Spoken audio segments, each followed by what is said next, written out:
mais koo xamante ni comment tu peux aller fële war a gis ministre de l'intérieur ñu boole la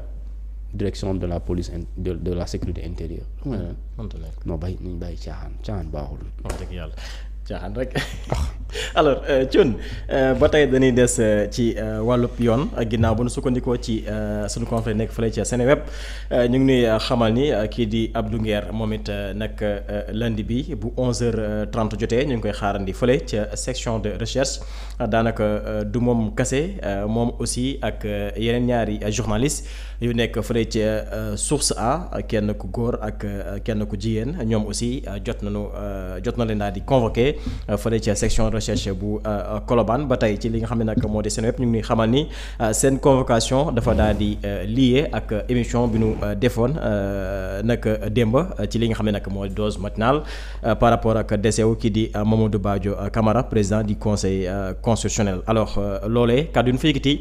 moo tax le procureur de la République s'est autosaisi en ordonnant à la section de recherche de Dakar d'ouvrir une enquête maanaam kàddu yu ñu yëkkati ci boobule jotaay moo tax procureur daal di autosaisiru sàkku ci li nga xam ne nag moo section de recherche bu Ndakaaru nu ubbi ab l'enquête ci kàddu yu nu yëkkati jëmale ko rek ci génnub àdduna kii di Mamadou Badio Camara. alors Thioune loolu aussi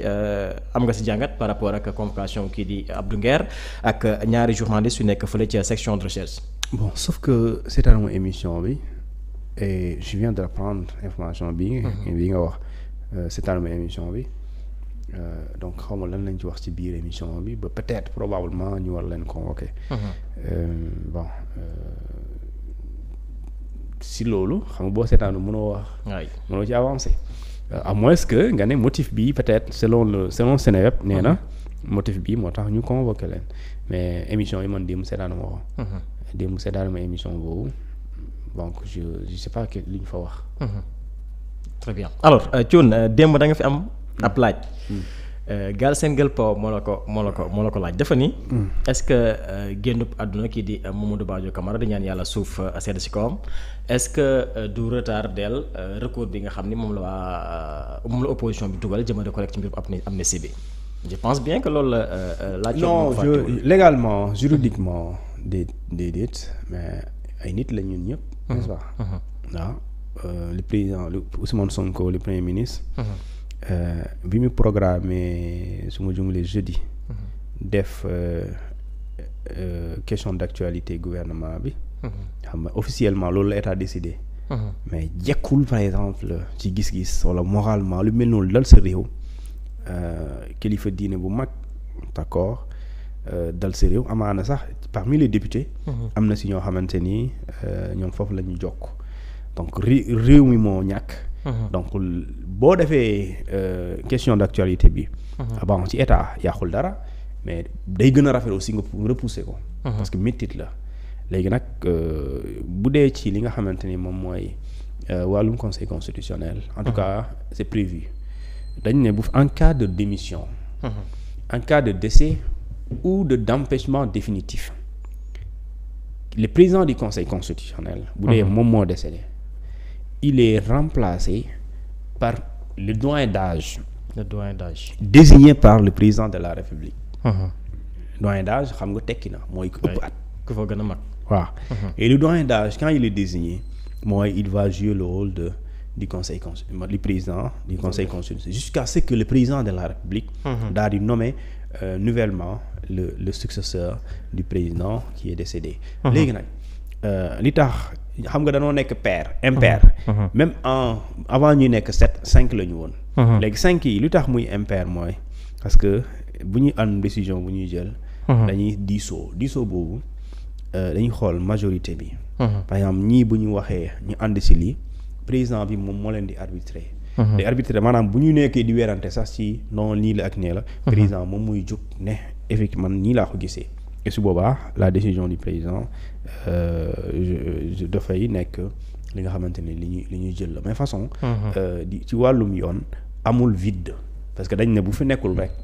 diw moo koy remplacer léegi lu ñu koy remplacer ñu wax la ko il sera désigné le successeur sera désigné par le président de la République et cette désignation président bu koy def dafay signer un décret et ce décret là lorsqu'il est en vigueur et kii ñu nommé mooy remplacer d'office le président du conseil constitutionnel et li nga xamante moom mooy recours bi dañ koy def comme il le faut bon parce que maintenant ce sera 6 lay nekk au lieu de 7. Et je pense que ci recours boobu statuer ko warul nekk sujet bu compliqué ba ñu war a weerante ci loolu ñii dem fii ñi dem fële et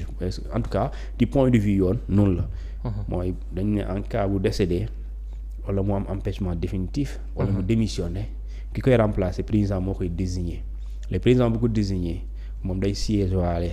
léegi nag bu fekkente ni siège parce que dañuy bañ mu am interruption taxaw léegi bu koy président le temps que ñu ut keneen ki koy remplacer et ku koy remplacer aussi du président day toog rek ne président tribunal bu Diourbel wala bu Kaolack déedéet